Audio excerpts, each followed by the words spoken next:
1, 2, 3, 4, 5, let's go!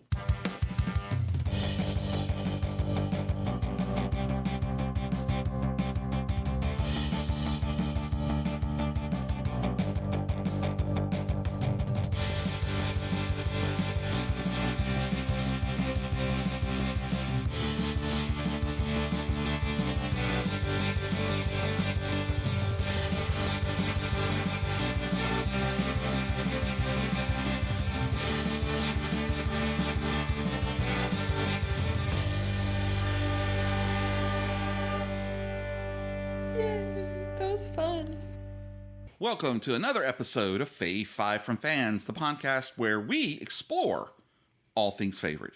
And by we, that means not just me and the mouse in my pocket. I've got somebody with me.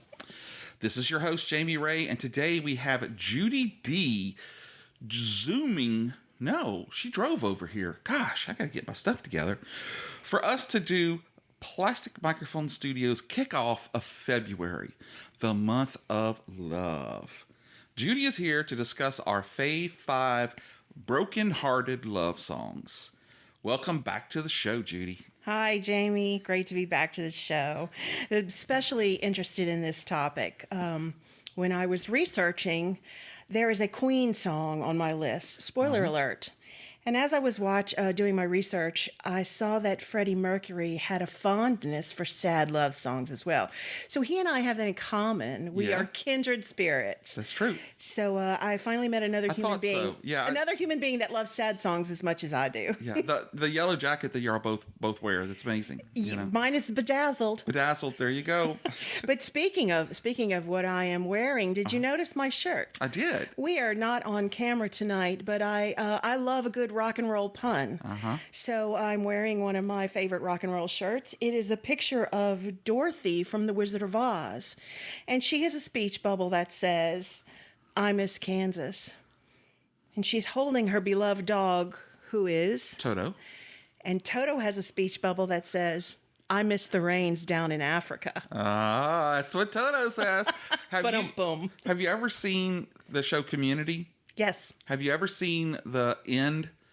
They have little things at the end when the credits roll. Abed, Troy, and Betty Ross. Not Betty Ross. They're about the same age. Betty White all sing a couple of verses of that. It's hilarious. I'm going to have to go look that up. It's hilarious. I'm going to have to go catch that. So, is that why you wanted to do Broken Hearted Love Songs? Because of Freddie Mercury, or? No, the opposite is actually true. I've always wanted to do broken. I was thinking about a topic that we could speak about so that I could come back to the show. I enjoyed my first visit so much. So I was thinking about what I could discuss with any certainty. And Gusto. Yeah, I've always been attracted to broken-hearted love songs. Married. Oh, broken-hearted love songs. Go ahead. Yeah. Broken-hearted love songs. So I started doing a little research, talked to you, said, hey, let's do this. Let's do this podcast. Let's make it happen. Ka-chow. And then I started to do the research and found out my boy Freddie Mercury also.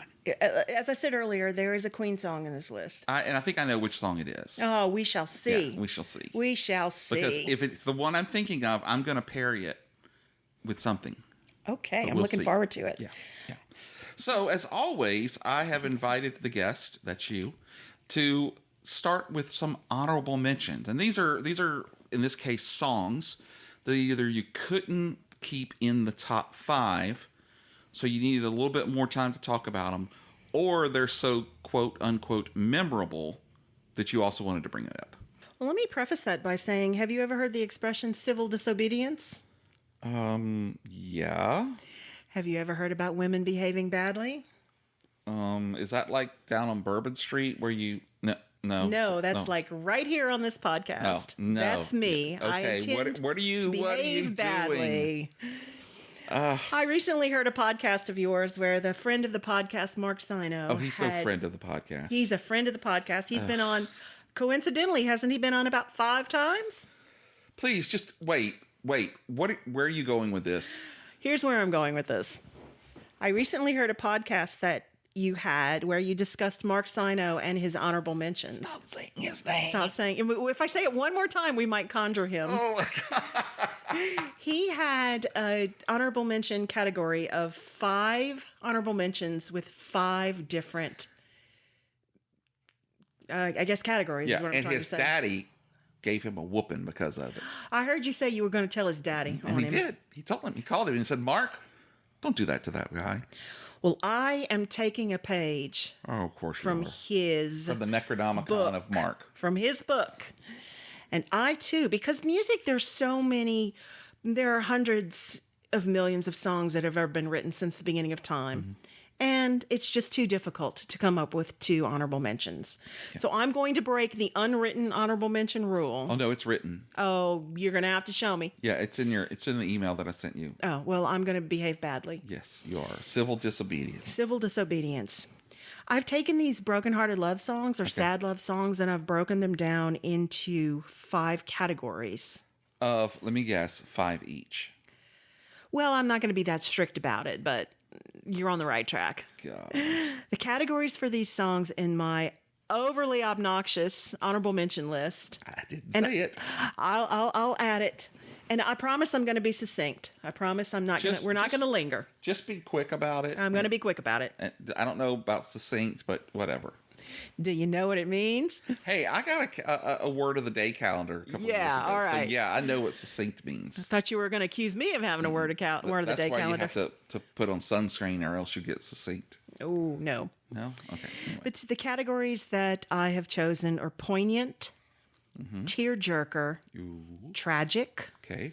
power ballad, and my favorite, angry. Ooh. Oh, I know who's on that list. And this is in no particular order. So let's start with the poignant category. Can we start with angry? If you want to start with angry, I want to we start can with start angry. We can start with angry. There needs to be a song on there, and I'm wondering, because this is a very angry song by a young Canadian lady, I believe. So, Well, I'm not sure about that, but we're going to start with You'll Think of Me by Keith Urban. Yeah, okay. He good won one. a best male Grammy for this song, Okay. and he's really angry. He wants her out. Yeah.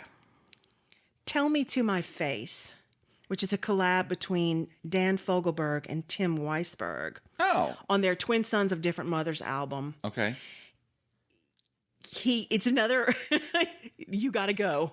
Okay. Tell me to my face that you've been cheating on me. And it, believe it or not, has a very gnarly flute solo. If you're a fan of Jethro Tull, you will recognize that the flute solo can be pretty trashy. But it's not a Kenny G performance. Not at all. All right. It's really gnarly. Okay, cool. In the angry category, I have Where Is the Love by Roberta Flack and Yeah. Donny Hathaway. Yeah.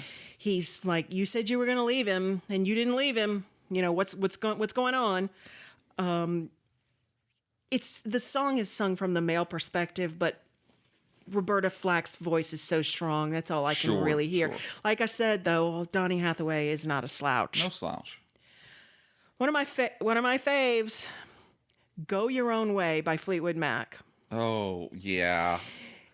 Have you ever seen Daisy Jones and the Six? No, I haven't seen People him. say that the 2 lead characters are based on the 2 of them.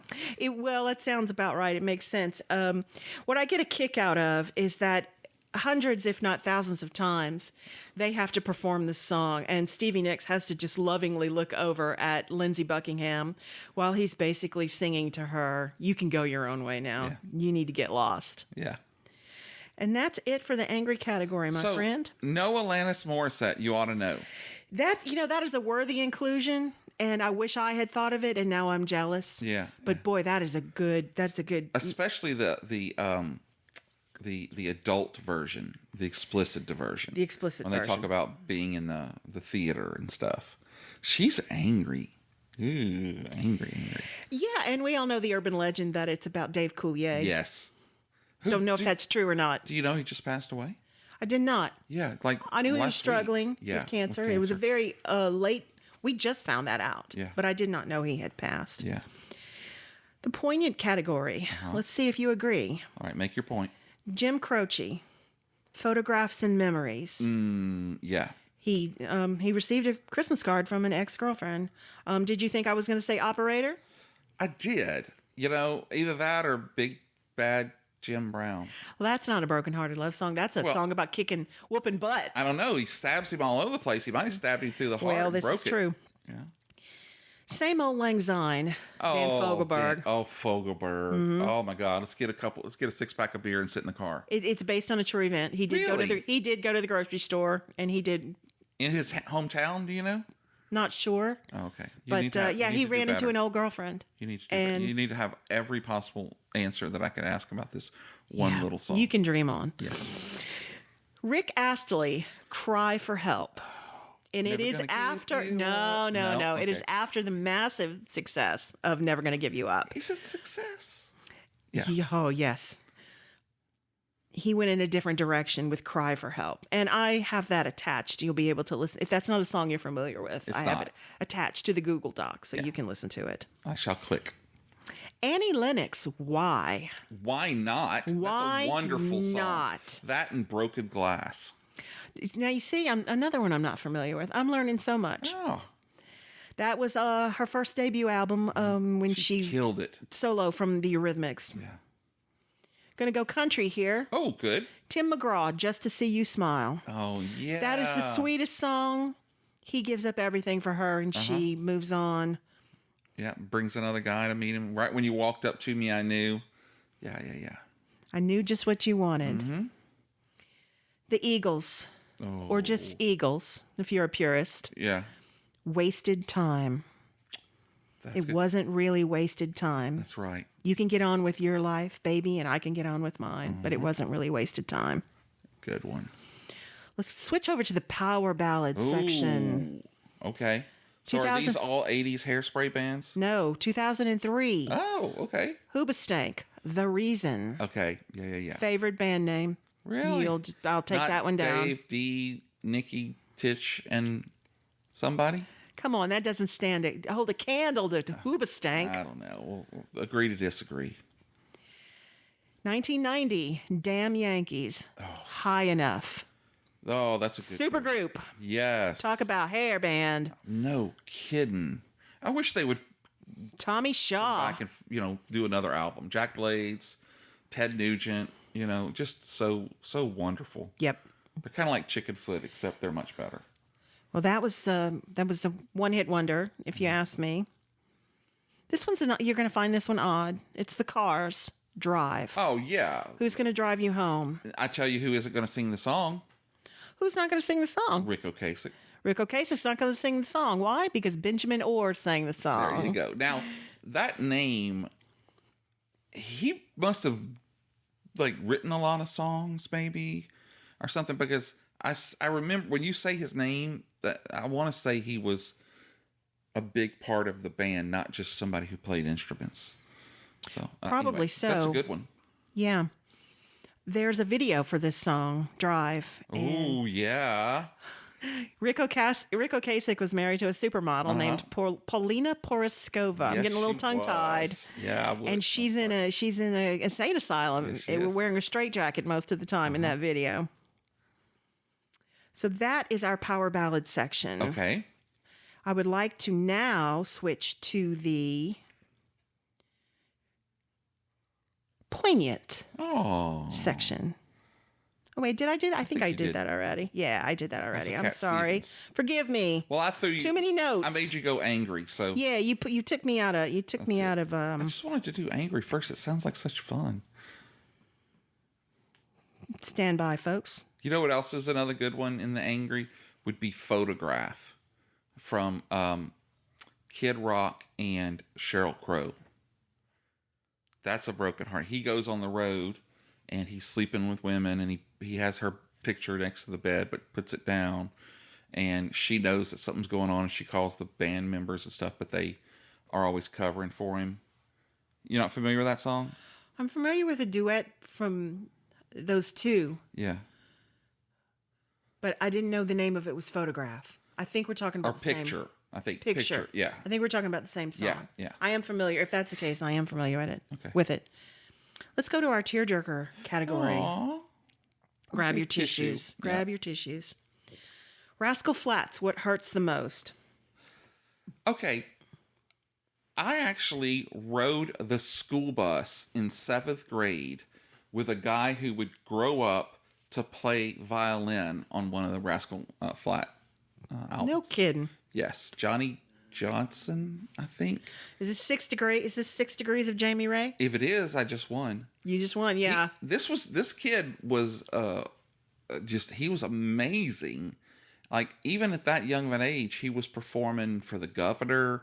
He was performing, in different, and like I said, when he grew up, I don't think he was with them forever, but I know that first one, that Road Broken Hearts or whatever it's called, that one that was like really, really popular that brought him to kind of fandom, he was on then. So anyway, I'm sorry to interrupt you. Well, if you're out there, Johnny, hi. I have another Rascal Flatts song in the tearjerker, but I don't think it's the one you're talking about. It's I'm Moving On. Oh, okay. That one is soft and melodic. God bless the broken heart. The broken road. That's what I'm thinking. Yes, I do know that song. Okay. We're still in the tearjerker category. Shut up. Words Get in the Way, Gloria Estefan, and the Miami Sound Machine. Yeah, we went and saw a musical based on her life in Houston. I think it's called Get on Your Feet or something. It's really good. Come on, shake your body, baby, do the conga. She did. Nope. I'm sure she did. Just Another Day by John Cicada. It's another one-hit wonder. No, not a wrestler. He's of Cuban. John Cena. That's who No, he's of John Cicada is a one-hit wonder of Cuban descent, and he's got Gloria Estefan singing background vocals. I wonder if he was in the Miami Sound Machine. He was not. Okay. He was going to be the next up and comer that Gloria Estefan and her husband Emilio, but his career just didn't take off. But he did. This was a huge hit. Okay. We got another Dan Fogelberg entry. Yeah, this one's a bit of a deep cut off of the Exiles album, "Seeing You Again." Oh, okay. It is a song about seeing his girlfriend, just like he did in Same Old Lang Syne. And he laments that seeing you again is the sweetest torture I may ever know. And it is very melodic. Yeah. You're going to like this one. Okay. In the tearjerker category. Uh-huh. Always on My Mind by Elvis Presley, 1972. And hugely successful Willie Nelson, 10 years later, 1982. I love that version. I'm all about a good cover. There's some bad covers out there. And Elvis did a wonderful job of it. But, okay. Are you familiar with Long, Long Time by Linda Ronstadt? She is lamenting unrequited love, and she is saying, it got some radio airplay, and she is saying, I think it's going to take me a long time to get over you. Oh, yeah. Okay, I'm familiar. Here's our last category. Okay. The tragic, brokenhearted love song. And I'm going to go out on a limb. I don't know if you know this song or not, but it is by the Carpenters. Okay. It's called Goodbye to Love. It was 1972. She quite literally sings about how no one will ever love her. She will never find love. The second line of the song is, no one ever cared if I should live or die, which is brutal. That is. We do know that Karen Carpenter went on to get married, but died too soon. Yeah. We're still in the tragic category. Okay. Another deep cut. Forever Autumn by Justin Hayward, who is the lead singer of the Moody Blues. Oh, okay. This is from a musical stage adaptation of H.G. Wells' The War of the Worlds. of the Worlds. I have that album. It's correct. A gatefold album. It is very melodic, very soft. There's a flute in that one too. Uh-huh. It's Fave set 5 in flute songs. Oh my gosh. It is set in London during the Martian invasion, and he can't find his girl. 1800s, I think. Yes. It's like a Victorian age. Yes. But there's a video for this, which I have attached to the Google Doc. Okay. And Justin Hayward has the most beautiful mane of blonde 70s hair. So is it like a performance video? Like he's just on stage singing it, or is it? It's from the soundtrack of War of the Worlds. No, I know, but production. the video, is it you said he's got this beautiful. Is it just like a video I believe it is. Okay. Because I was gonna say, couldn't stop looking at it. Did they create something from It's probably him lip syncing to the song. Ah, okay. Glad you still have your tissues out. I do. This is Missing You by Diana Ross. Song was written in 1984 by Lionel Richie for Diana's friend Marvin Gaye, who she lost too soon. Yeah. It's by his dad. It was by his dad. That's the most bizarre, one of the rock and roll stories. So bizarre. Yeah. We're getting even more tragic, my friend. Okay. Toni Braxton, 1996. Unbreak My Heart. Unbreak My Heart. Oh, my God. That's a good one. That is a good one. There's a video that her boyfriend is played by a very hunky Tyson Beckford. Yes. But I don't believe he survives a motorcycle accident. It is a sad, sad video. I had another appointment when they were filming, so I couldn't do it. Yeah. All right. Poor guy. This is my last of the obnoxiously long honorable mentions. I didn't say that. I agreed with you, but I didn't say it. We're still in the tragic category, and it is Evanescence, My Immortal. Yes. Hands down. That was no explanation necessary. Did they ever have another album? Not that I'm aware of. Yeah, I thought they broke up after the first album. That was a great album. Her voice is amazing. She did a duet. The lead singer, whose name escapes me, did a duet. That's a strange name. Oh, yeah. It's Miss name escapes me. Okay. Ms., which would have been a worthy inclusion on this list. And right now I'm drawing a complete blank. Yeah. So feel free to cut that out. No, it's staying. No, that's staying in. Staying. Okay, so are you finished with that? Well, I am finished, but I actually do have two real okay, so honorable before we mentions. go that, so as you're sitting here talking about tragic, two songs came to mind. Okay? The first being Brandy, You're a Fine Girl. Looking Glass. Yes. The second being Gordon Lightfoot's The Wreck of the Edmund Fitzgerald. You know that all the heartbreak of the 20, however many people died, The bell rang 26 times for each man on the Edmund Fitzgerald. That falls into, and we're going to talk about this maybe later, that a love song doesn't have to be between lovers, boyfriend, girlfriend. It doesn't have to be romantic. It does, right. I do have a song later in my Fave 5 that is not about romantic love, but it is a sweet, very sweet song. Okay. To be announced. Yeah. Okay, so that was 25. Wow. How many more honorable mentions? I'm coming for you, Mark. What is it? Mark Sino? Mark C. Sino. Mark C. Sino. He is a Bram Stoker nominated author/editor. I think I saw that in his bio, but I didn't quite know. I know I don't know what Bram Stoker is. Sorry. He's the guy who wrote Dracula. Okay, right. Yeah. But what kind of organization is it? Horror? It's for from horror enthusiasts? Yes, it's for horror enthusiasts. Okay. So it's basically like they have the Saturn Awards for science fiction novels. They have this one like for horror novels. I don't know what the organization is called. Mark C. Sino would know because he's been nominated as a Bram Stoker award-winning author/editor. So that was my inspiration, but I am going to follow the rules, and I do have actually two real honorable mentions that are part of my faves. Okay, well, let's hear them. So honorable mention number one is from way back in the day when I was a little girl. I was a teenager, and I had a stereo. I was lucky enough to have a stereo in my room. It had a turntable. It had an AM/FM radio in it. They had FM back then? They had FM back then, babe. And I had an 8-track player. Ooh. So I was a happy girl. And around 1972, when I started really getting into listening to music, you had to, in those days, obviously, you had to wait till the song played on the radio. Yes. And one particular day, I think I might have been listening to Casey Kasem's Top 10, whatever that show was called. And I was listening...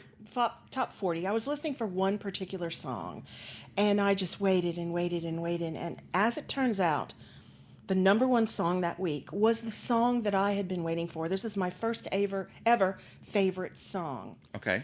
And it's Alone Again Naturally by Gilbert O'Sullivan. Yes, familiar with that one. That falls into the tragic category because he is literally about to throw himself off a tower because he has been jilted at the altar. And his father has recently passed away, and he's having to deal with the sadness and grief of his mother. And throughout the song, he just talks about one sad event over and over again. But it's a catchy little tune going on in the background. Little ditty. For 1972. Mm-hmm. And then at the end, he even begins to question the existence of a higher power because then his mother passes away. And so he has nothing and nobody. During the song? In the song lyrics, she passes away. Researching that song and knowing that I would include it in this list, it's not autobiographical at all. Oh, okay. He just simply thought it was something fun to write about. Right. That is honorable mention number 1. Okay. And then you got another one? Yeah, got another one. Are you a fan of Les Miserables? Not at all. Okay. Many people are. Yes, they are. I bet your daughter is. CYT has done it. Oh, yeah. So, yeah. Well, it's Victor Hugo's 1845 novel and was first turned into a musical in 1978. Okay.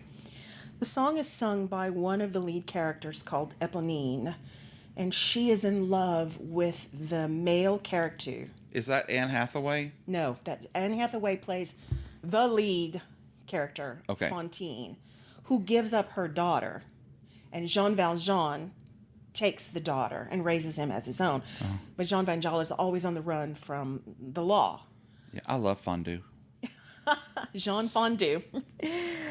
Eponine is the one who sings the song about unrequited love. Gotcha. Because she is in love with the guy who eventually marries Fantine's daughter, Colette. Jerk. So it's called On My Own from the Les Miserables soundtrack. Is it in French? It is not in French. Okay. It's in English. It is about how when night comes around and she's all on her own, she walks the city, but she imagines she's with Marius, who she has been in love with for years and years. So she's a stalker. She's a talker. She's not a stalker. Mm-hmm. There is a line in the song that she says that she's content with the company she keeps. But then, as all dreams do, she has to wake up. And when she wakes up, obviously he's not by her side, which is what she wants more than anything in the world. Yeah. There's a line in the song that says, "Without me, his world will go on turning, a world full of happiness that I have never known." They're all poor in Les Miserables. They want to They're just eating cake. No, they're not eating cake. No? They're about to have the big old revolution. Oh, so the cake's not even in the oven. As a side note, She just keeps on going. Eponine, I'm going to just waltz right past waltz right that. past it. I'm going to waltz right past it. Eponine eventually, spoiler alert from a 1874 novel, Eponine eventually passes away, and she passes away in his arms, and she's finally content. From syphilis? No, she gets shot. She gets shot at the barricade. Oh, okay. So after all that, I would thank you so much for putting up with me. I would like to hear your 2 honorable mentions because 3. You have 3. Oh, anarchy. Yes. Because this was a very hard list. Who you telling? You telling me? It's oh a very, my gosh, very hard list. It was a very hard list. I worked on this. I had a month to work on this before my guest on your show, and it got revised many, many, many times. Jockeying for position. Well, I have 3 honorable mentions, so I really hope that doesn't break your heart. First up is The Winner Takes It All, a song by ABBA, but I prefer the Meryl Streep version from Mamma Mia. Yes, because I don't know, just the whole, because there's the visual of it too, where she's talking with Pierce Brosnan and she's just given up on love, and she has that scarf and she ends up taking it off and it floats off in the wind. The gods have thrown the dice, their minds are cold as ice, and someone way down here loses someone dear. Not a huge Meryl Streep fan, though she's been in some incredible roles. she's not a super, super great singer, but she emotes so much in that song. Is there nothing Meryl Streep can't do? Like, write her name in the snow. Huh? Never heard of that? No. Guys can do it, but girls can't. Say it again? Write her name in the snow. In the snow. Again, you speak up, old man. I thought I heard you say stone. Writing her name in stone. Yeah, I don't get it. But I guess I get it now. So you're familiar with that movie? I am familiar with that movie, and I am familiar with that song, but strictly the ABBA version. Is what you're really down for. Right. That is what came to mind immediately when Yeah. you said that. And I'm not too familiar with all of the deep lyrics, and I was wondering how that fit into the sad love song category, but you let me know. Yeah, yeah. So, and it's great because just a little while longer, she goes from singing that song to getting married to the same guy. So I love it because at that time it is a broken-hearted love song. She's saying it's over. It's against my I have power. I can't do anything, and just let it go. And then the gods they deal decide. Excellent. Next up is a song from the Dixie Chicks. Yes, that's what it said on my CD, the Dixie Chicks. And it's called Traveling Soldier. Oh, really? You're not familiar with this one? No, that is a new one to me. This is a really great song. So basically the song is about this young girl, 17 or so, is working in a diner, and this young boy comes in who's dressed up. He's on his way to Vietnam. And he basically says, look, I know you've got a boyfriend. I'm sure you've got a boyfriend. You know, it's that's fine. I just wondered, I don't have anybody. Could I write home to you sometimes and you could tell me what's going on around town? And she was like, sure. So they start corresponding back and forth. Was his name Earl? It was not. Okay. Goodbye, Earl. It's great. But at the end, okay, of the song in the last verse, they sing this. One Friday night at a football game, the Lord's Prayer said, and the anthem sang. A man said, folks, would you bow your heads for a list of local Vietnam dead? And he's on the list. Wow. So it's really, and again, you know, the whole Dixie Chicks things, whatever, it's your band, call it what you want to, but that's the Dixie Chicks. Okay. And last, but certainly not least, is a song that has nothing to do with romance, yet it's still a broken heart. I'm intrigued. Now, are you familiar with the trio from Canada called Rush? Absolutely. Okay, so they have a song that's called Nobody's Hero. And it's always stuck with me. And so when we sat down to do this list, I knew that it had to be on here. So the first verse is about a friend of his, and I do believe it's biographical, real story. It's about a friend of his who is gay, who would take him to parties where he was the only straight person, and he wasn't, uncomfortable with it. It just opened his eyes up to some other things, and he eventually dies. You're assuming from AIDS, and they say he could save a kid from a burning building. He could, save someone but he's still nobody's hero. Okay. Dang it. But I used this lyric because I think it really hit hard. It says, I don't know the girl, but I knew her family. All their lives were shattered in a nightmare of brutality. They try to carry on, try to bear the agony, try to hold some faith in the goodness of humanity. And so I thought, all of these lyrics, there's like 3 different little stories in it. I thought those really exemplified a non-romantic heartbreak, which I think when you go through and you're listening, I don't know about you, but when I was listening to all of these songs, that was probably the only one, aside from some songs about maybe your father dying or a child dying, which was a lot of country music songs. But because we didn't put the romance on it, it's on my list, my number 3. I love it. I love it so much. Yeah. So we will have a Spotify list with all of the songs that we're mentioning that are available on that playlist, and it will be, so if you're a Spotify user, you'll be able to jump right to it and listen to the songs. And if you're not, there'll be a link to that list on Spotify. I just want you to know how well prepared I am, because in this Google Doc that I am looking at the moment, there is a link to every song, every YouTube video for every song on my list. Mine has every link to the Spotify So when I send you this Google Doc, I want you to take a listen to the songs you may not have known or may not have heard for a while. Yeah. I love that Dan Folkberg song. That's, my gosh. Yeah, such a good song. But I think what I'd like to do next is, now that we've gotten all the honorable mentions of the way, let's go straight to your fifth favorite broken-hearted love song. My fifth favorite falls into the angry category. I did categorize them, my fave fives. There's a song by Paul Carrack. Oh. Paul Carrack was part of the band Ace. Yeah. And he did How Long Has This Been Going On? He was also a part of the band Mike and the Mechanics. Right. And he sang All I Need Is a Miracle in the Living Years. And nobody in that band is named Mike. Mike Rutherford. Oh, I thought there was nobody in that band named Mike. Mike Rutherford. Okay. From Genesis, right? Mm-hmm. Yeah, okay. Keep that in mind. I will.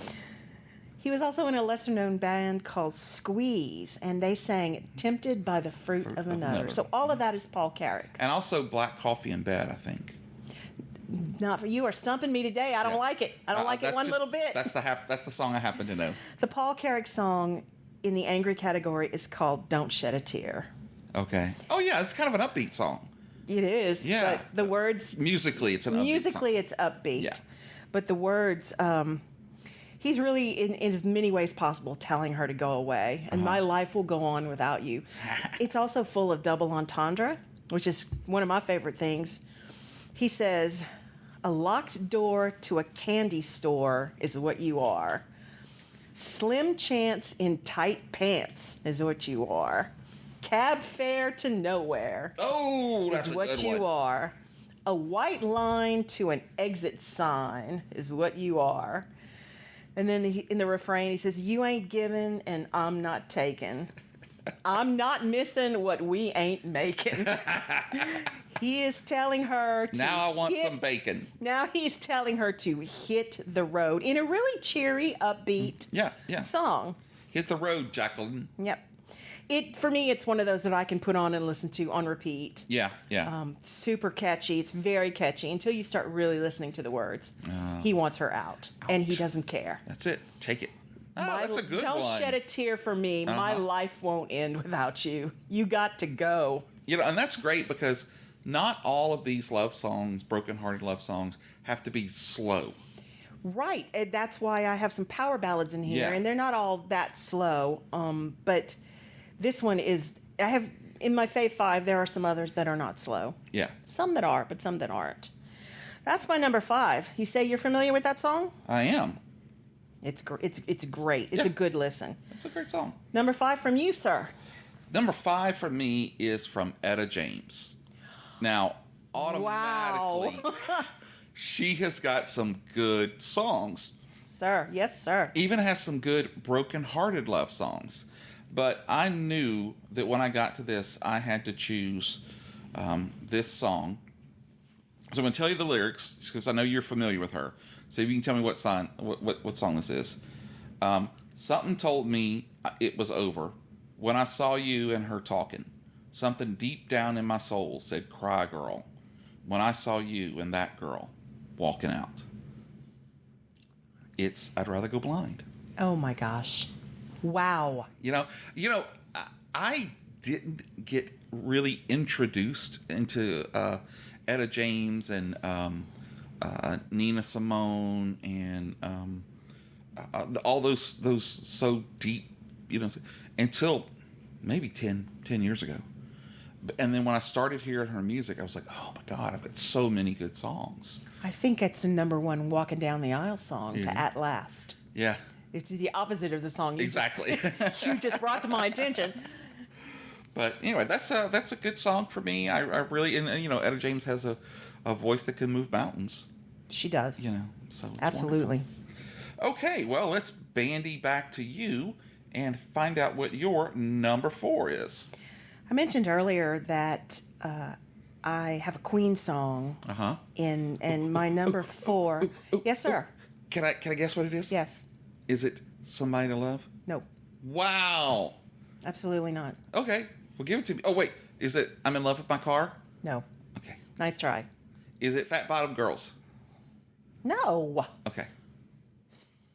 That was it. Those are all very good guesses. I don't guesses. count those as in the brokenhearted category, but this is a tearjerker. This one tugs at your heartstrings for sure. Okay, if I had any. You dig deep. I'm looking for the glimmer of recognition. Okay. Love of My Life. Oh yeah. I first got introduced. Is it? I'm so sorry, I didn't mean to interrupt you. Is it a Freddie Mercury song? No. It's a Queen song. Queen song. Okay. It's on A Night at the Opera. Oh, okay. From 1975.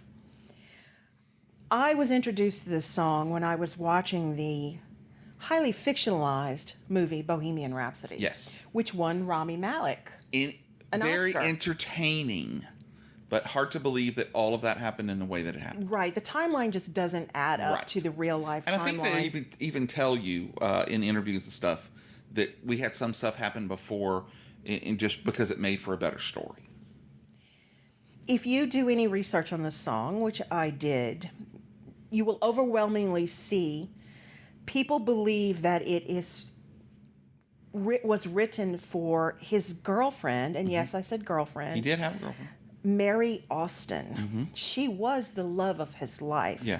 He did tell her eventually that he was bisexual, and she said, "No, my friend, you're not bisexual. You are gay." So the lyrics are quite painful. Yeah. Love of my life, you've hurt me. You've broken my heart, and now you leave me. Will you remember when this is blown over? Hurry back, hurry back. He's in complete denial. Yeah. Queen's manager says the song is written about a male lover, David Menz. Okay. So we're never going to know. No. In the movie Bohemian Rhapsody, he is sitting at the piano and he tells someone in the room, "This is for Mary." Oh, yeah. So again, the movie is highly fictionalized. In that song, one of my favorite parts, other than it being a sad love song, is Brian May's very distinctive Queen guitar solo. His homemade guitar. He has a homemade electroacoustic guitar. Quintessential Queen. Yeah. It's lovely to listen to. But this is a slow, soft, melodic, broken-hearted, down to your bones, broken-hearted love song. And it is my 4th fave. That is actually very good. Nowhere on my radar. Not at all. And I'll tell you, since we're there, and you don't have any other Queen songs, do you? I do not. Okay. I thought it was going to be Somebody to Love. And that song almost made it onto my honorable mentions, but I didn't want to stir up trouble because as much as I love Queen and that song, I like Anne Hathaway's version from Ella Enchanted.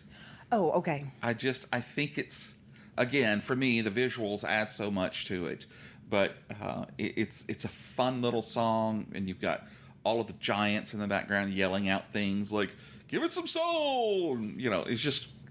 So you're loving the covers tonight. A couple of them. Yeah. Including my pick for Willie Nelson. Yeah.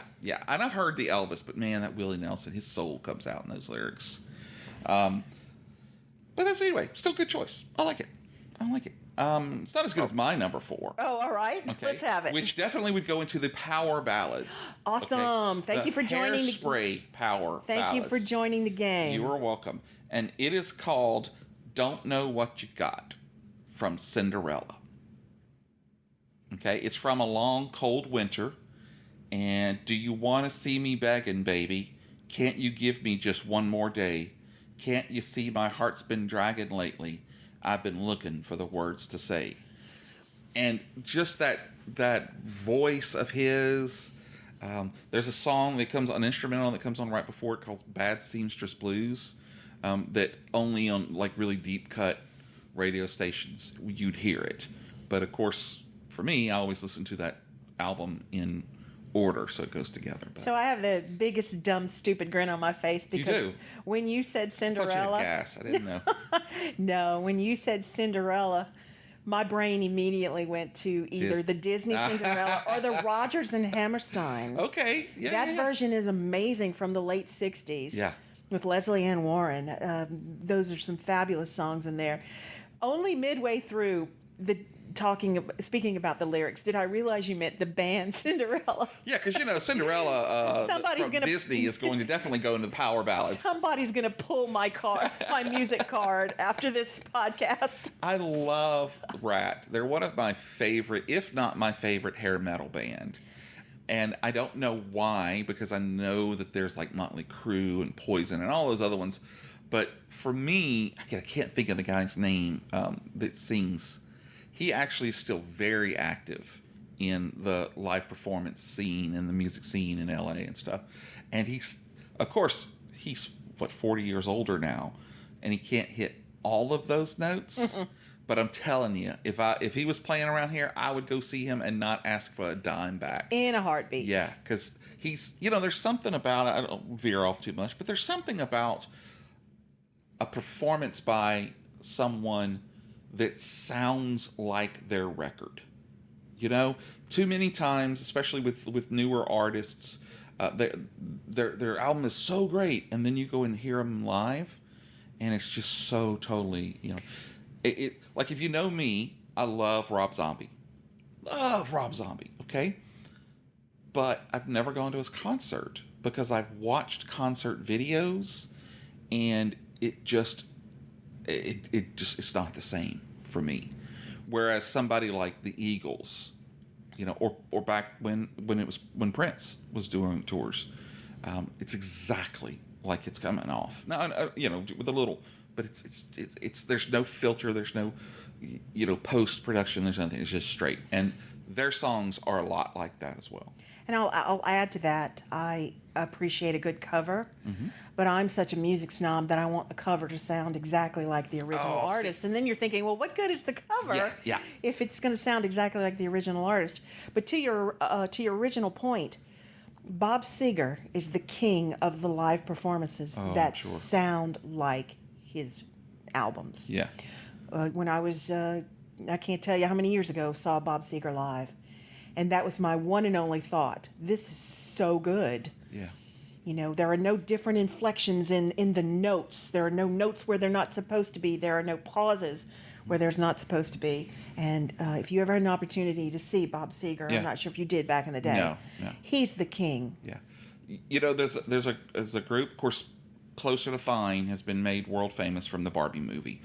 I remember in the mid-'80s going to see the Indigo Girls at Tipitina's, and then a few months later they're opening for REM. So I was like in a very small venue, very close to them. They sound exactly like they sound. And again, like you said, it's exactly like they sound, but it's also a live version of how they sound. So there's little things in it that make it a little change. So it might not be exactly in your wheelhouse because it's a little bit different. I love that song. Yeah. I absolutely love that song. So many. Those first two albums. Oh, my God. We're going to get off track here, but it's sort of like a whole generation of people know Bye Bye Bye by NSYNC, simply from the movie. Just from Deadpool. Yep. Deadpool and Wolverine, yep. Which I find hilarious. Yeah, and that happens a lot on they're TikTok. They're calling it the Deadpool dance. Yeah, I think they changed the name of the video from NSYNC. I think at the end of it says Deadpool Dance now. I could be wrong, but somebody told me that. I also, somebody said as featured in Deadpool and Wolverine, something like that. Yeah. Okay, so I'm going to wait until the end, but I already have a suggestion for our next episode. Fantastic. Okay, it also has to do with music. But before we do that, I would like to hear what your number 3 is. Okay. Many of these songs were worldwide phenomenons. Many of these songs on my list are one-hit wonders. This is quite possibly my favorite song of all time. Boston, want to guess? It was on their debut their self-titled debut album. Oh, so it's not Please Come to Boston from England Dan. The band is Boston. Okay, yeah.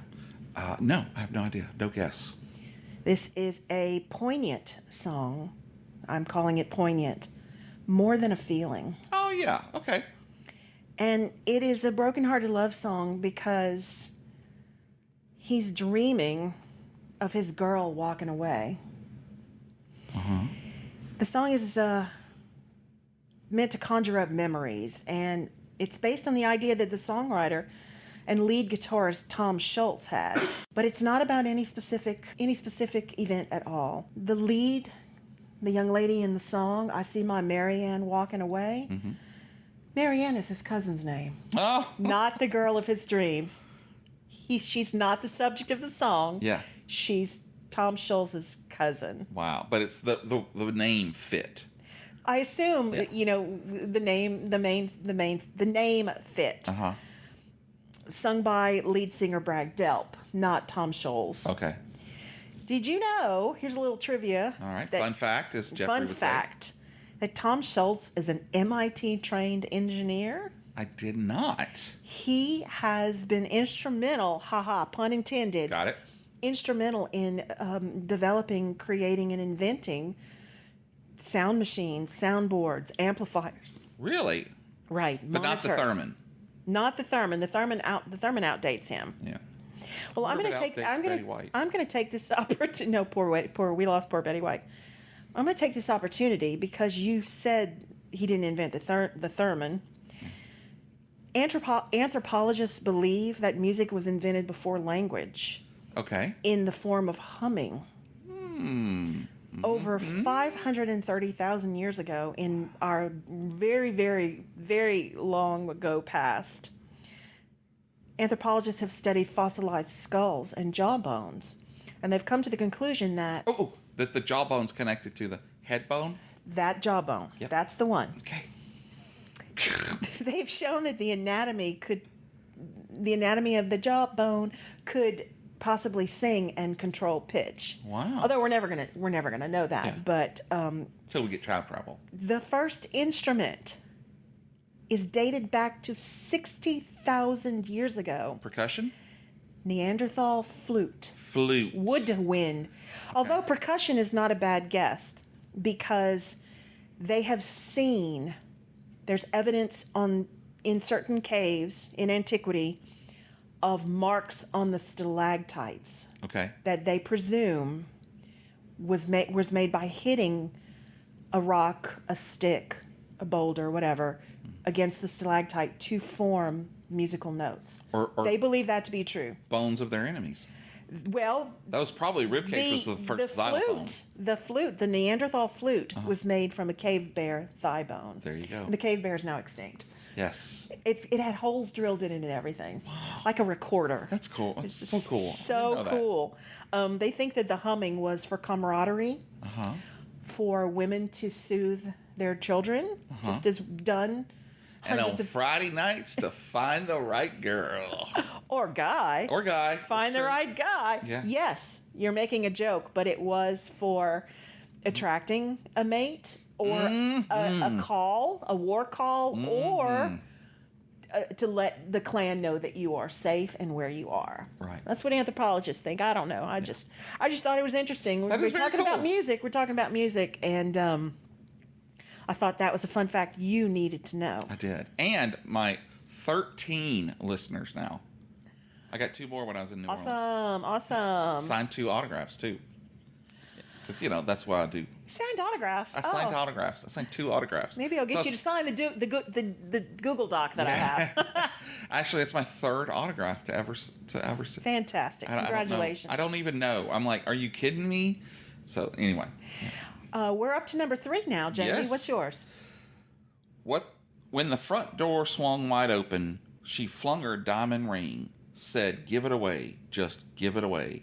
And I said, "Now, honey, don't you even want your half of everything?" And she said, "Give it away, just give it away."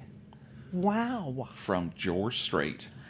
Of course it is. Give It Away. Give It Away. This is the song, kind of like you were talking about. It has a very, if you didn't listen to the lyrics, you wouldn't realize it was about the wife leaving him and so eager to get out of the relationship that she literally takes her ring off and throws it at him and says, I don't want anything. I don't want anything of you.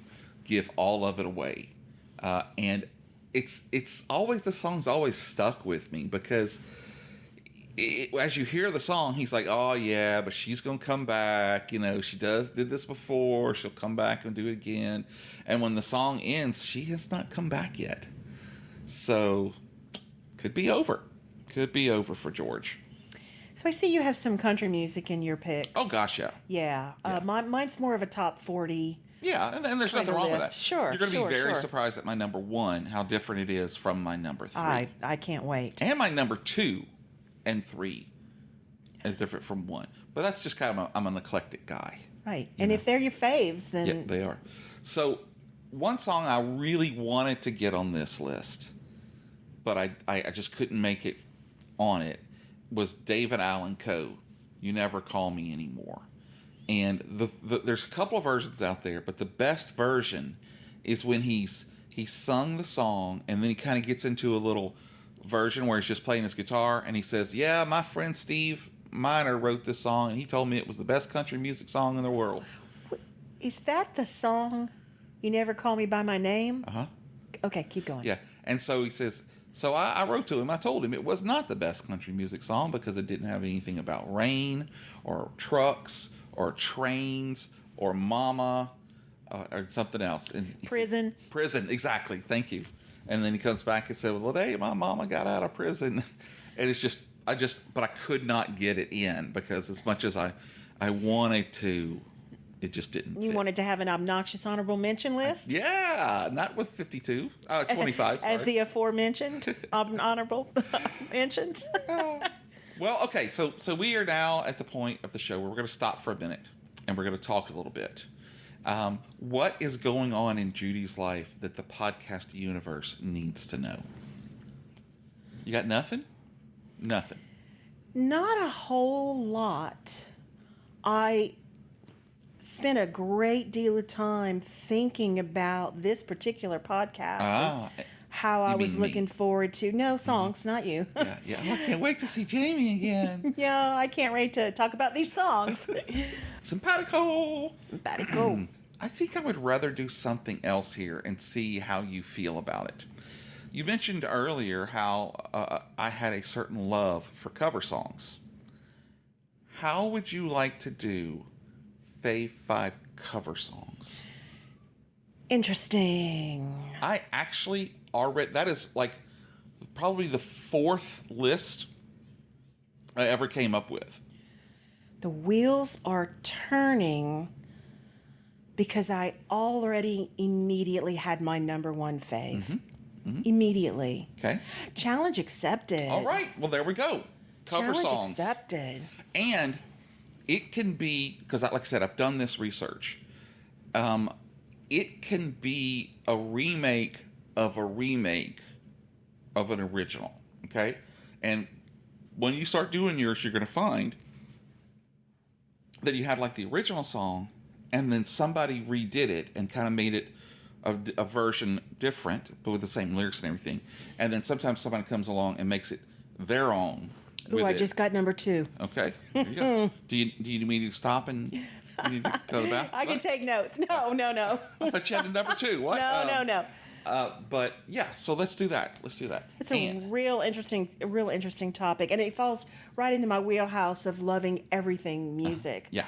And I might even counter that with best live versions, live performances, not of covers. In the future, right? Okay. Well, when you say live, do you mean like it was recorded and we see it on TV, or are you going to delve from your personal experiences as well? No, I think the list has to be things that are commercially available, so that you can appreciate what I'm bringing up, and I can appreciate what you're bringing up. Okay. So would it include performances in a movie Or or would it be like a concert video would be okay? Concert video. Okay. Would be okay. All right. Not like when somebody just breaks into song in a movie. Yeah, I have a girlfriend who despises when people break into song, even if it's a musical. Oh. So I, Sorry, honey. I'm thinking back to the Cinderella that I was thinking of, the Disney Cinderella, where they break into song constantly. Yeah. Yeah. Okay. That's great. There we go. Anything music related. All right, I have one other one I want to throw at you, and please don't take offense at this. I'm not being an ageist at all. How do you feel about Judy Garland movies? I've seen quite a few of them on what is it called? The movie channel that shows the old movies. TCM, Turner Classic Movies. Turner Classic Movies. I've seen quite a few of them. Mm-hmm. I've seen a lot of her movies with Mickey Rooney. Yeah, yeah. Of course, I am wearing a Wizard of Oz shirt. That's kind of why I'm throwing this out. Many times. I do, like I said earlier, I do like a good rock and roll pun. Yeah. That would be an interesting topic. So here's the thing: is I did all of the research, watched all of the movies, made the list, and then I got ghosted. So I've been trying to find someone because I don't want it to go to waste. Because I've got some interesting choices in there because I went and watched a lot of her movies, like 15 or 16 of the movies. Not including any records that she may have produced. Just movies. Just movies. Very good. Movies and appearances on TV. Okay? So it doesn't necessarily have to be about her singing. But yes, I've seen her do some duets on the old comedy shows. She was on Carol Burnett, Perry Como. So, okay, good. So we have 3. We'll have to write this down later. Stay tuned, friends. Yeah. Oh, well, awesome. Well, good. Well, I think if you're ready, I am now ready to hear your penultimate selection. Nobody says penultimate. That's what number 2 means. That's what number 2 means? Yeah. All right. Or it means poop, too. Yeah, that But too. no, in this one, it's penultimate. This particular song is not about brokenhearted lovers. Okay. As we talked about earlier. Is it about robots that have broken It is hearts? not about robots. It is Cat Stevens' Father and Son. Yeah. That is in the poignant, in the poignant category. Again, love, not in a romantic sense. It was written. Shouldn't you say his real name though? His new name? Hang on, buddy. I'm not finished talking. Oh, okay. It was written. He's throwing your finger up in there. I'm giving him the shush. Girl, it's my giving him the house. shush. But the guest is always right. Guest is always right. That's Mark. Oh my gosh, I can't wait to meet this guy. In 1970, Cat Stevens, as he was then known, Right. wrote a song about a play where the son was leaving for the Russian Revolution. Oh, wow. But that play never came to fruition. It was not meant to be. So the song is not autobiographical. Yeah. He had a very good relationship with his father in real life. The song is from 1970, and it was released. Interestingly, and I find this really interesting, talking about remakes, this falls right into that category. He is now known as Yusef. Right. And he went back into the studio, recorded the father part, because this is a call and answer. He recorded the father part in his deep, mature, aging voice. Yeah. Then remastered it with his old 1970s self as the son. It's in a higher pitch. Oh, wow. It is amazing. And I'll have to find that because that's really interesting. I got it right here, my friend. There's the link. I got it right here. It's linked. The father begs the son to stay. And the son just can't explain properly why he's got to go. Yes. The son says, if they were right, I'd agree. But it's them they know, not me. If there's a way, I know. I have to go away. Mm-hmm. Now knowing that it's about the Russian Revolution, it is very, very poignant to me. Right. Thinking of fathers sending their sons off to war. Yeah. So that is, it is a broken-hearted song. It really is. But not for lovers. And the title basically says it all. It's called Father and Son. And it is a good listen. It is probably could have gone into the tearjerker category. Yeah. But I find it to be poignant. Very, very poignant. Oh, excellent choice. You will enjoy the new version, the 2020 version. I will. I'll definitely click on that link in your Google Doc, which that's exciting. So for my penultimate choice. That is, you know what? I should know that word by now, but please. Yeah, continue. You're a Supernatural fan, aren't you? No, not at all. Oh, okay. Not at all. All right. So, number 2 on my list is another one that you're going to go, huh? Really? It is from Hedwig and the Angry Inch, from the movie version, and it's called The Origin of Love. Does Neil Patrick Harris sing it? He sings it on Broadway. On Broadway, but it's the movie version. Yes, it's the movie version. Okay. So, are you familiar with the song? No. Okay. So, basically, it's a song about the origin of love and how when the world was created, people lived back to back. Okay? They were like fused together. All right? And there were children of the sun and children of the moon and children of the earth. And as time went on, the gods like Zeus and Thor and whatnot, they felt that they weren't being worshipped enough. So Zeus took out some lightning bolts, fashioned them into a scissor, and cut people apart. Okay? And so then now you've got all of these people everywhere that are all suddenly have lost or something, lost a part of, have a hole in them. Okay? And so, so in this version he says, but I swear by your expression that the pain down deep in your hold was the same as the one down in mine. That's the pain that cuts a straight line down through the heart. We call it love. So it's really, really a great, tender song. But what's really great is it's all about the Angry Inch. They tour all these like crap places. They're like performing in a Long John Silver's type place. And there's this cartoon that has been drawn and it's showing what's happening in the song. So it's on YouTube if you're ever interested. But again, it's called The Origin of Love from Hedwig and the Angry Inch. You're going to put it with the Spotify list. Oh, yeah, it's correct? already on there. Yeah, I absolutely want to check that out. But I would tell you to find it on YouTube. Maybe I'll put a link for YouTube as well, because you really have to get the visuals of it, because like when he goes to cut people in half, Thor says, well, let me do it the way I cut the legs off of dinosaurs and turn them into lizards. So it's got all of this really interesting visualizations. So yes, now I'm going to have to check out the play too. The play is the musical is fun. I'm going to explain it to you because it is a very adult themed show. But there's 2 songs in this movie that I absolutely love. There's this one and there's another one called Wig in the Box. So anyway, all right. Enough about that. We have talked about a lot of broken-hearted love songs. Neither of us have broken into tears yet.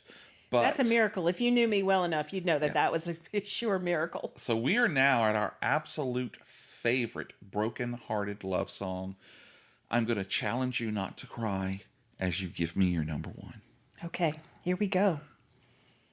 I told you earlier that More Than a Feeling by Boston is probably my most favorite song ever in the history of time. Right. But it is not my top fave broken-hearted love song. You would think it would be. That's I'm going to let you have that one tea. Next time. Yeah, no. Clink. Let me put the quarter in it. No, you get the first one free. Oh, I get the first one free. Yeah. Okay. This is a Genesis song. Okay. We were talking about Mike Rutherford, Mike and the Mechanics earlier. This is a Genesis song. Peter Gabriel and Phil Collins. This is a Phil Collins. Right? Okay. Peter Gabriel is not part of this. It's a Phil Collins version. It's Misunderstanding. Oh, yeah. Some kind of misunderstanding. It is inspired It is the first song that Phil Collins wrote for Genesis. He wrote it as a solo, but then he gave it back to Genesis. And so it's the first song that he wrote and gave to Genesis. And it was a massive smash hit. So it was his Genesis song for Genesis. The beginning song. This Genesis. one, Misunderstanding. There you go. It's the Genesis. I don't know how I can go on now. Yeah. But, Go with that are you trying to keep me from crying? Is that what you're doing? It was musically, the melody was inspired by the triplet style of Sail On Sailor by the Beach Boys, Hot Fun in the Summertime by Sly and the Family Stone, and Hold the Line by Toto. So if you think about it musically, it's that dun dun dun dun dun dun. Dun dun dun dun, the triplet, dun dun dun dun dun dun, and so. Oh, I was thinking something totally different. No, musically. Yeah. Musically. And twins. Sorry.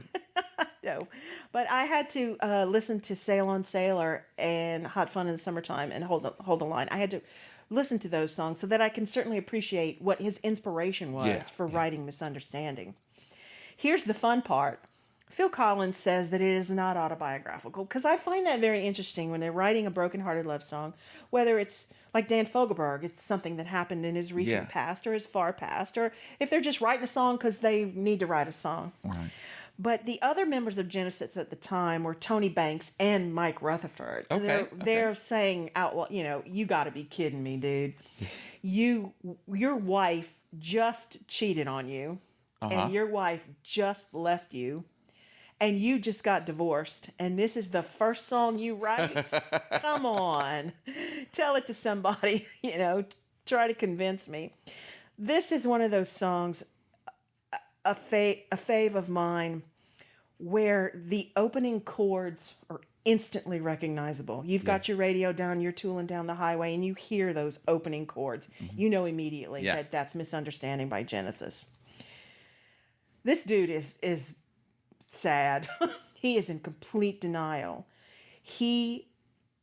There's a line in the song. He says, "I waited in the rain for hours and you were late." He said, "I checked your number twice. I don't understand it. I went home and then I rang your house, got no answer. I jumped in the car. I went round there. I still can't believe it. He was just leaving." So not only was he stood up with a girl he's madly in love with, he puts stalker mode on. He calls her. I guess he probably used his beeper back in the day. He gets in his car and he goes to her place, and her lover is leaving. Wow. And he says over and over, there must be some misunderstanding. Yeah. There must be some kind of mistake. He just doesn't get it. Can't. He gets knocked over the head. See, I'm not crying, Jamie. No, you're not. He gets knocked over the head with as much proof as anyone could possibly have, and he still thinks it's a misunderstanding. Phil Collins. So that's my power ballad. I'm putting that one in the power ballad category. All right. And a little psycho. Yeah, a little psycho. So, do you know this song? Yes. Yeah. I hear it on the radio all the time. It is in a playlist. It's one of my personal playlists on Amazon Music. I listen to Sirius Satellite Radio, where many of these songs, especially Alone Again Naturally by Gilbert O'Sullivan, they play it all the time. Yeah. See, for me, I understand, enjoy, and appreciate Genesis. But for me, it's his Phil Collins solo stuff. There must be some misunderstanding. Gosh, something must be wrong. There must be some kind of mistake. I was waiting in the rain for hours. You were late. Well, hopefully, since then I've been running around. if any copyright infringements were coming on, they would hear this and go, "Nah, let's not mess with them." Well, that was a parody. You can quote lyrics in a parody. Sure, it was. All right. You were about to tell me my absolute favorite. Well, before that, I said something about Genesis. Okay. Genesis, yes, sir. So, as big of a fan and appreciative as I am of Genesis, Never really got into the Peter Gabriel phase of it. Never really got Peter Gabriel, period. But once Phil Collins left Genesis and did No Jacket Required, and he brought in the horns, and he did it's a whole nother level. But that's a great song. No, I'm digging it. I like it because there's no misunderstanding about how good that song is. I'm ready to be amazed at your number one fave. Okay, so I have decided, because you gave me 27 honorable mentions. Afraid so. Actually, I'd already had this planned out, so it's not so much as a direct. But I am going to give you a bonus fave 5 before I get to my number 1. Okay. And what are they? These are my favorite sad/broken-hearted songs by Prince. Sure. Okay? So, first is Nothing Compares to You, which was originally recorded by The Family, which was a Prince protege group. Okay. He sings backgrounds on it, everything. Yeah, it went to, Sinead O'Connor and became a huge international. But this version, it's very slow jazz, soulful song. So really like that. So my number 5 would be How Come You Don't Call Me Anymore? Okay. Which is a wonderful song. Basically, that's it. He's like, why don't you call me anymore? We had a great time. We did this. Fair question. Yeah. Number 4 is Sometimes It Snows in April, which was from his second movie. And it's a song about Christopher Tracy, a friend of his, who died. And sometimes it snows in April. Sometimes we cry. Sometimes we lose people. Number 3 is Why You Want to Treat Me So Bad. Because I love you. Again, very upbeat but broken-hearted song. It's like, why do you keep doing this to me? I love you. Stop doing this to me.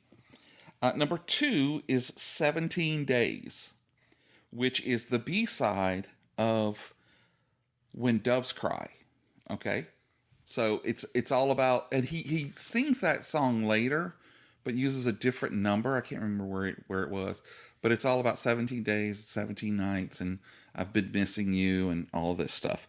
And the number 1 favorite song is actually an instrumental from the Purple Rain movie, and now it's on the deluxe version that they re-released. And it's the song where he's at the piano. Are you familiar with Purple Rain? Very familiar, yes. Okay. So you remember how his father is sitting down at one point in and he's playing that song on the piano, that lovely little melody, and then he goes off on Prince about something. So that is called Father's Song. And you get its own recorded version in the deluxe edition of Purple Rain. I see. So those would be 5 bonus Prince songs. Thank you for this little side quest. You're welcome, because at the end of this quest, my favorite broken hearted love song of all times is. You ready for this? I'm ready. It's called Another Lonely Christmas. Okay. It is the B-side of I Would Die for You from Purple Rain. Okay. This, if you ever listen to my favorite Christmas songs episode with Kim Hernandez, this song is on that list. Okay. And so basically, every Christmas night for 7 years now, I drink banana daiquiris till I'm blind. As long as I can hear you smiling, baby, you won't hear my tears. Another lonely Christmas is mine. So it's the song about the love of his life who gets sick and dies on Christmas. Yeah.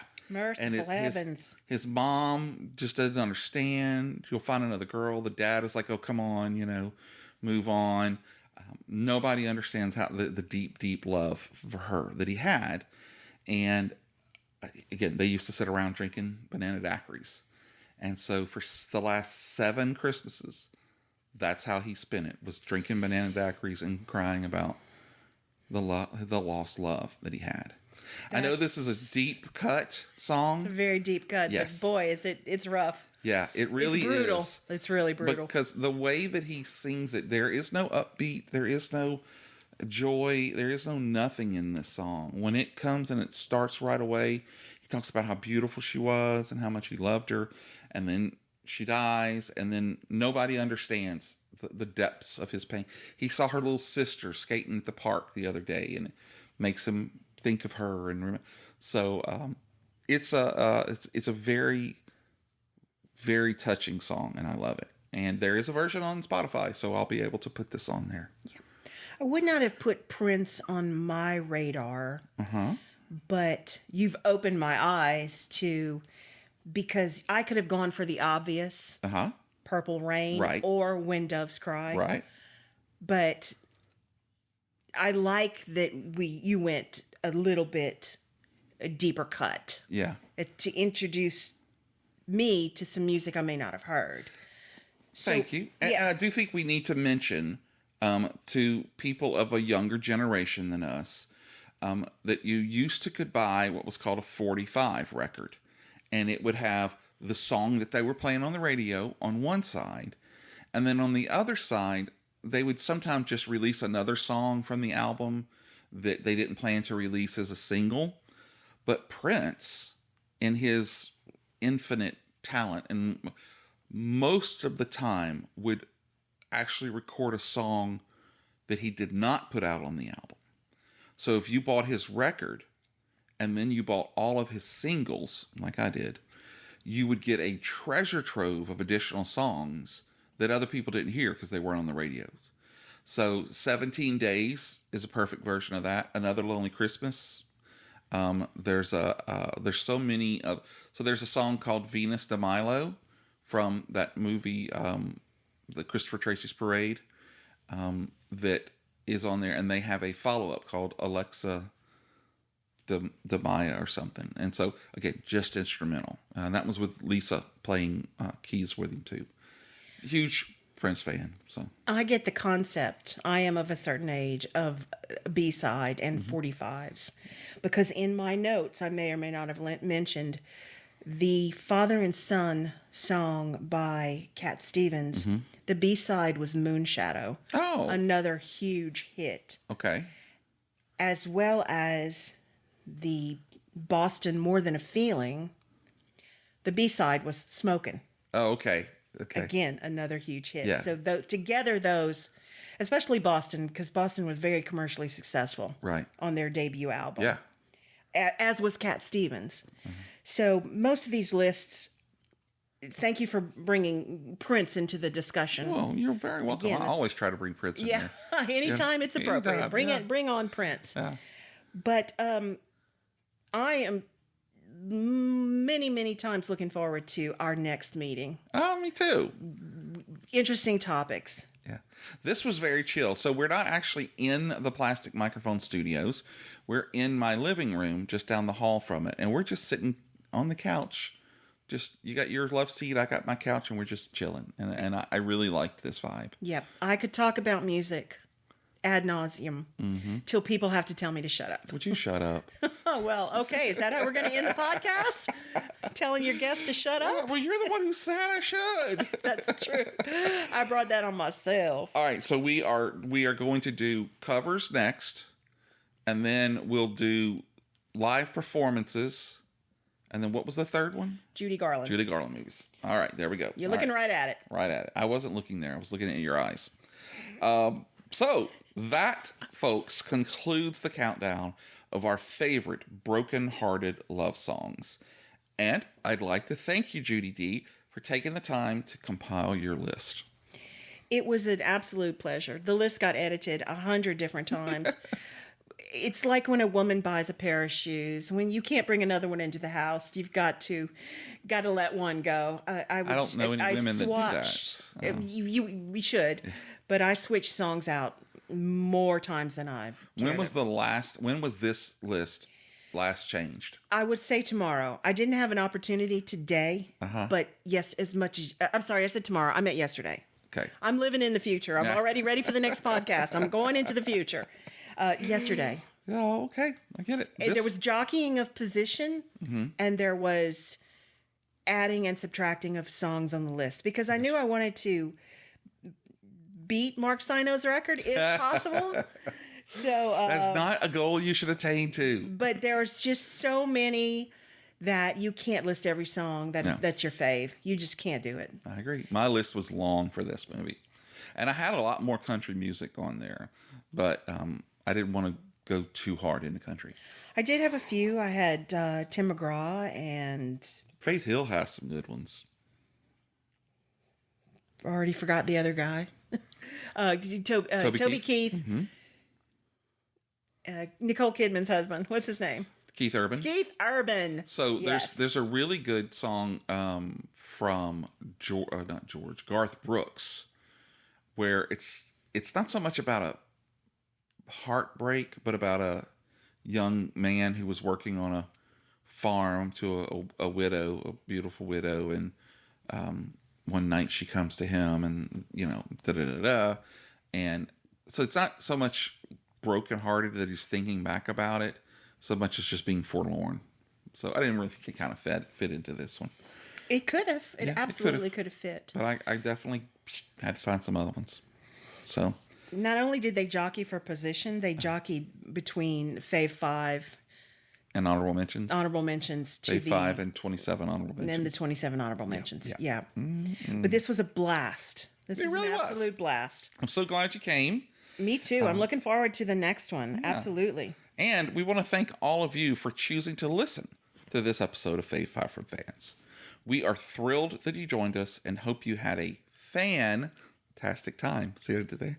See what you did.